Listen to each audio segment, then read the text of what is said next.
The position of reciting Modeh Ani. The Alter Rebbe writes in the Madura Basra, chapter 1:6, that Modeh Ani is to be recited while one is still sitting or lying on his bed, meaning before he stands up. And the reason for this is because Modeh Ani is meant to be said immediately upon awakening, as discussed previously. And one is not allowed to stand up suddenly, immediately upon awakening, as it says in the Shulchan Aruch, the one who does so is closer to death than to life. When you wake up, you got to give yourself some time to wake up. A few seconds, not suddenly. So that's the reason why it should be done in a sitting position, not a standing position.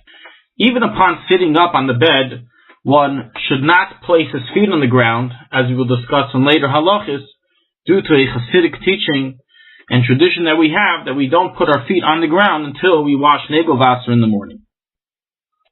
Regarding the positioning of the hands and the head while reciting Modeh Ani, it's recorded in Sefer HaMinhagim, based on the Sichos of the Rebbe Rayatz, that one is to place one hand against the other and lower his head upon reciting Modeh Ani. The background behind this position is as follows. The Rebbe Rayatz stated in the Sicha of the second day of Shavuos in 1949. When they educated me to say Modeh Ani, they told me to place one hand over the other and to nod my head downwards while saying it. When I was a bit older, although still a child, I asked my father for the reason behind this custom. He answered me, "In truth, you must fulfill without asking." Why? Although since I told you to ask me all your questions, I will thereby give you an explanation. My father then called into his study the beadle Teves Modeh, which was 80 years old at the time.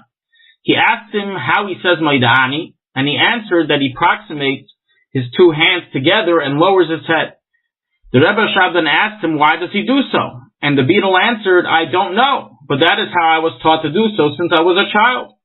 The Rebbe Rashab then replied, you see, he does it because his father taught him to do it that way, and so on and so forth, all the way back to Moshe Rabbeinu and Avraham Avinu, which was the first Jew. A Jew must comply by his tradition without asking why he must do so. So the Rebbe Rashab actually goes as far as saying that this traditional way of saying Modeh Ani actually dates back to Moshe Rabbeinu and Avraham Avinu. When Rav Leibel Groder compiled Sefer Menhagim, he was in question as to whether to enter this custom into the Chabad customs of Sefer Menhagim. And upon asking the Rebbe answered that it is a directive for the public. Regarding, however, in what position should the hands be held in, that the Rebbe Rayatz did not describe in the Sikha. However, there were Chassidim that were there at the time and witnessed that when the Rebbe Rayatz said over the Sikha, he placed one hand against the other, as can be seen on the picture on the file, which is in Exhibit C. However, there were Chassidim that received other types of positions in regarding holding the hands. However, this was the position the Rebbe Rayatz showed the Chassidim during that Habregan in 1949. For further information on this, please read the details that were included into the reading section of today's halacha. The pictures of each position is also included there. The nusach of Modeh Ani, the pronunciations. So where is one to stop? Where is the nakuda to be made upon reciting Modeh Ani? So it's brought down in Paiskim, the Shari Tshuva, the Yad Ephraim, the Kitzur Shulchan Aruch, and in the Siddur, Tehillas Hashem, that one is to make a small break between the words Bechemlo and Rabba Munasecha. This is unlike the mistake that other people do, in which they say Bechemlo Rabba, then make a stop and then say Munasecha. This is incorrect, and rather one is to say Modeh Ani L'fanech Melech HaVekayim Shechazato Bi Nishmasi Bechemlo, stop, Rabba Munasecha, how great is your trust. So is recorded in the Paiskim.